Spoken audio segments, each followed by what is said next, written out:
Your job is easy on this. Why?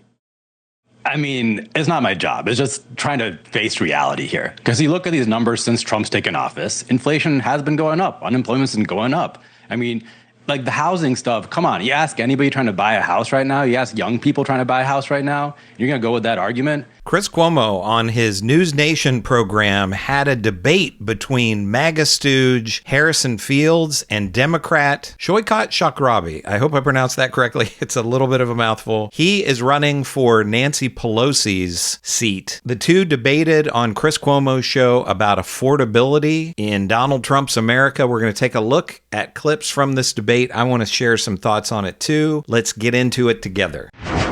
Affordability is the new hot keyword for the economy. It's the number one issue in America, ahead of immigration and ahead of healthcare. But I think healthcare is part of affordability. So the question is, whose issue is this in terms of advantage?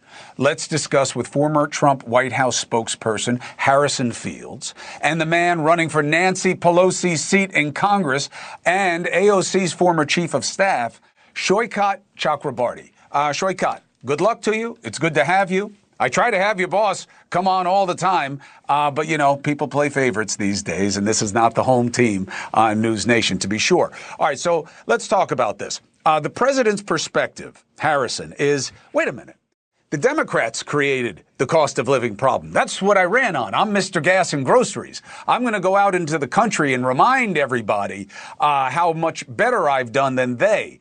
How is that going to go for him next week?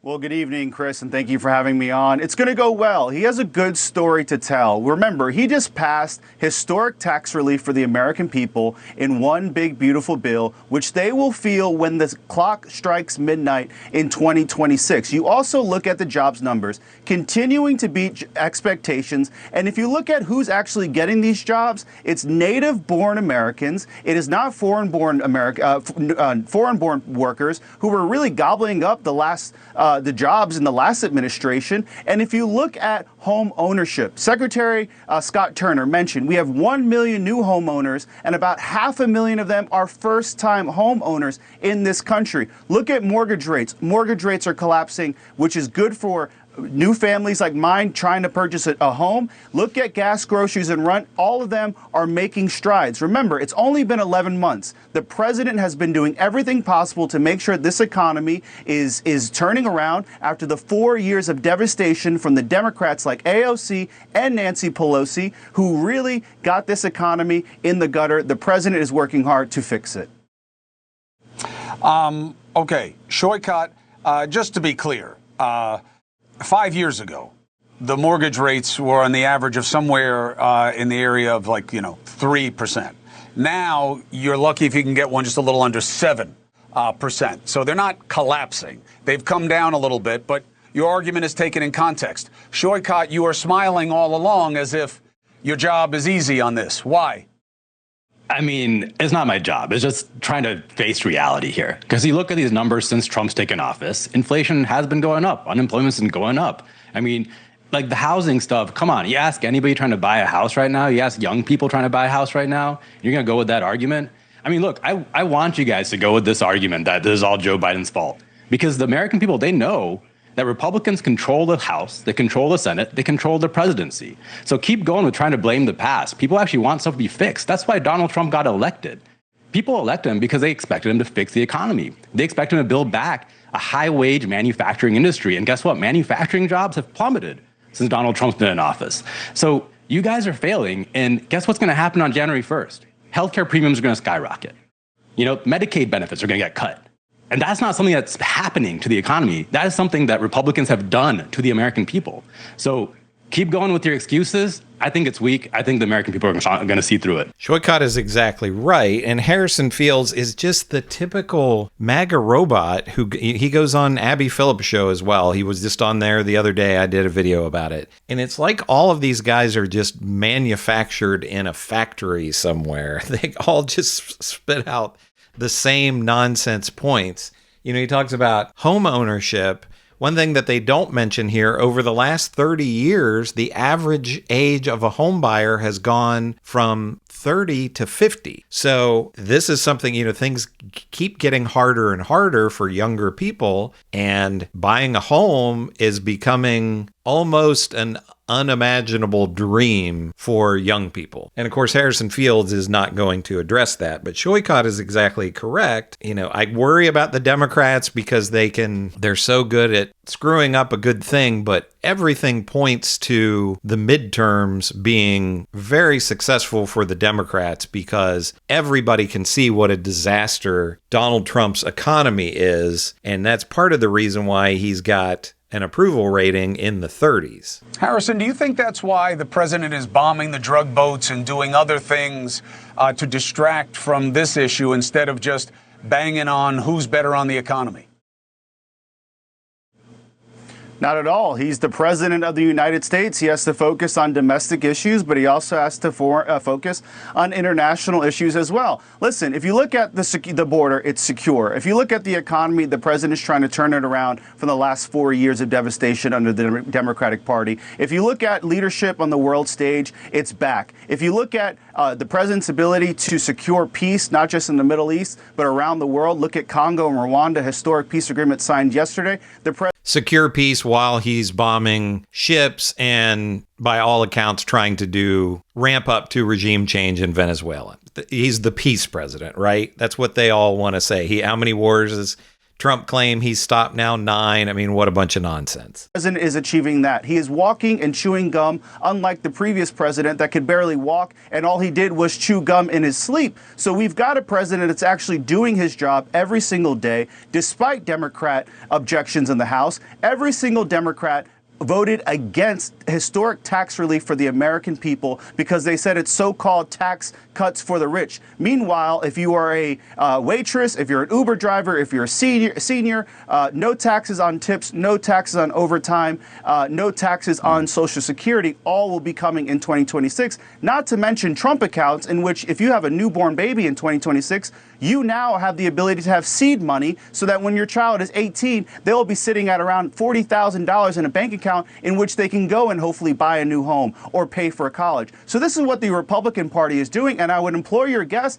to talk about what he's running on, because the Democratic policies have failed us. Look at this so-called Inflation Reduction Act. Did nothing to reduce inflation.